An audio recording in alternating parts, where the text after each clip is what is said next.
Hello! This log will be an account of my current projects and illustration. While finishing the comic Edme, I began thinking about what my next move would be. I have decided to use traditional illustration in my next projects. I want to develop a style and practice methods with a few particular goals in mind. Save the energy of the pencil line, become more familiar with more coloring mediums, get away from technology. I'm also really excited about storytelling and want to keep drawing and telling a variety of stories.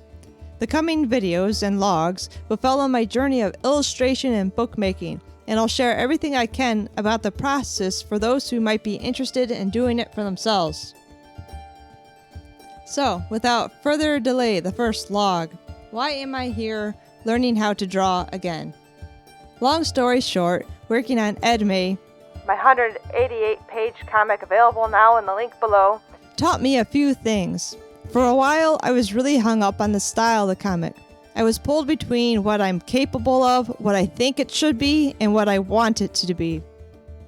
I was committing myself to a long process and was putting on myself a lot of pressure for the success of the book. I was going to put a lot of time into this book, and because of the sacrifice of time needed, it needed to be done right. I put way too much pressure on myself in regards to the style. So, what I am capable of. Edme was trouble from the start. I wanted it to be highly detailed.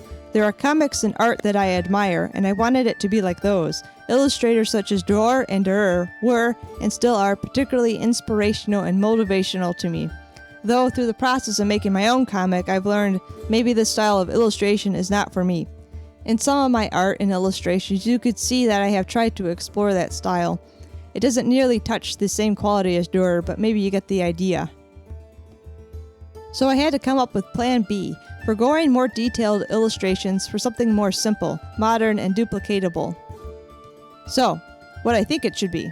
Unknowingly, I was trying to mimic what I thought an acceptable comic is. It was not natural for me to draw this way, nor was it even very fun. It took a while for me to realize that I had unintentionally placed a condition on myself as to how the comic should look.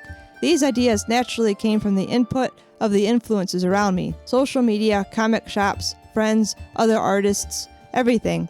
Eventually I learned I am not interested in these ways of drawing either. What a dumb and scary thing to be subconsciously steered by other people's ideas, not that anyone was forcing me. I did the whole first issue in this way. Then after it was done and in my hands, I realized this is not what I want. And admittedly, the drawing was weak. I don't know what I was thinking. So then, what do I want the comic to be? I did not know. Years went by. I did other work and would struggle with my own on and off. But this is how I found my current direction.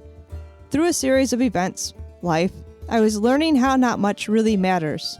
Before, I was very set on things making sense and being a certain way, but things can be many ways. As long as the most important thing remains the most important thing. This rule kept revealing itself to me, and it also applies in how I approach art. At the same time, I had started drawing in my sketchbook with a pen, foregoing any pencil sketches or guidelines. I found the less I cared about the outcome of the sketch, the better it was. I learned not to care. I learned to let the lines be what they will be. And then suddenly I was having fun. I was excited about the shapes and I leaned into it. I thought, if nobody likes how I draw, if nobody likes my comic, then that is fine. I am going to draw in a way that I enjoy. I feel this is a breakthrough I should have had years ago. Oh well. And so the comic had gone from this to that.